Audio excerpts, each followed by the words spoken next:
inoiz baino gehiago testu inguru honetan estrategikoa da jendearen, personen arteko loturak sustatzea.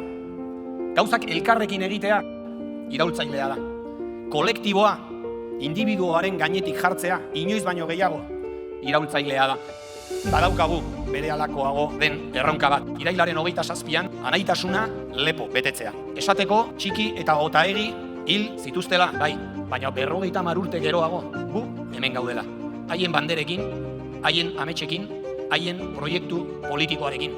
Eta hemen jarraituko dugula proiektu politiko hori libre eta berdinen Euskal Errepublika bat gauzatu arte. Orain guri dagokigu.